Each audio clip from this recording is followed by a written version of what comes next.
I mean, what I certainly have learned, throughout my career as a nature photographer, that you have to believe in yourself and in your project.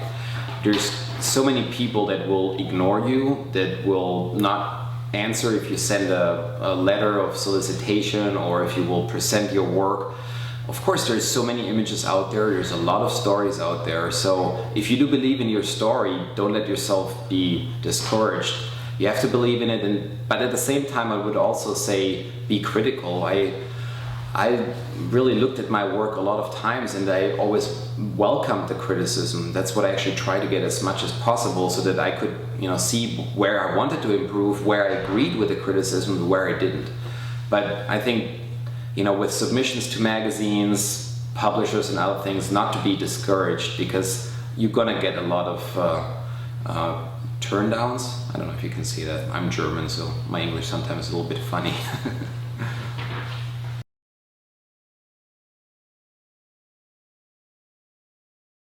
Yeah, I definitely get the question a lot, how can I how do I have the patience to wait for a really good image? And I have to say that I don't really feel, that I don't feel that I have to have this patience, because when I'm out there in a blind, or when I'm waiting for images, I imagine those images, I have them in front of my inner eye, and they get me so excited about waiting because I might get that photograph, that I'm excited about it. That gives me the drive for it.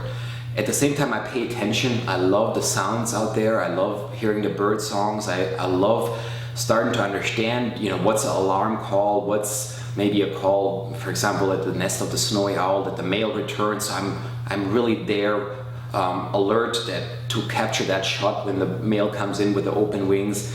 So it's that combination of imagining the photograph I'm gonna get and enjoying nature, being at peace. It's almost a little bit of meditation, I would say.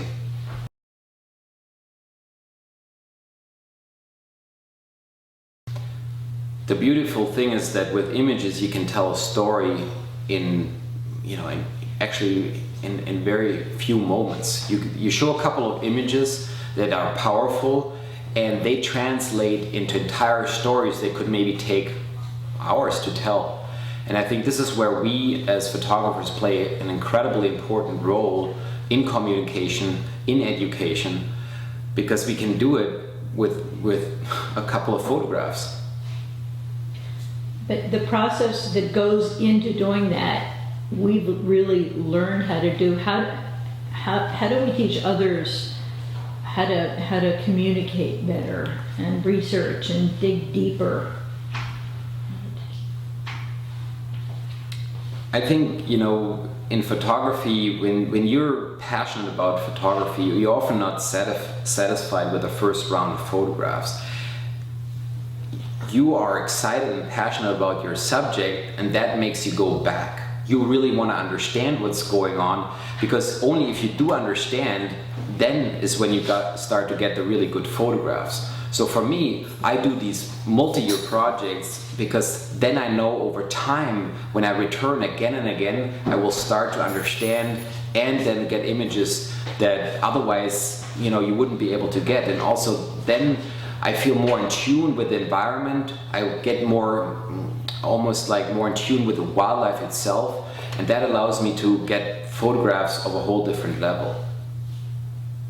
Now, if I were to give advice for other photographers, about getting into the field of photography, I would say two things. On the one hand is pick a subject that you're passionate about, pick yourself a project and give it some time. Look at it over and over again. Maybe if it's something with nature, do it during a different season. If it's a different topic, look at it just from different angles. And when I say different angles, that would be the second advice. Photograph one situation with all the lenses that you own. If it's a zoom lens, then photograph it from the wide angle to the telephoto. Give it different perspectives. And that's such a simple rule. Lay on your stomach and take it from the ground. Do it with a wide angle and do it with a telephoto. It's such a simple thing. It might be as simple that people often don't think about it. But actually I force myself often to use all the lenses out of my backpack in one shooting situation, because at the end you're going to get so many more different impressions, and you're going to be rewarded with the variety of images.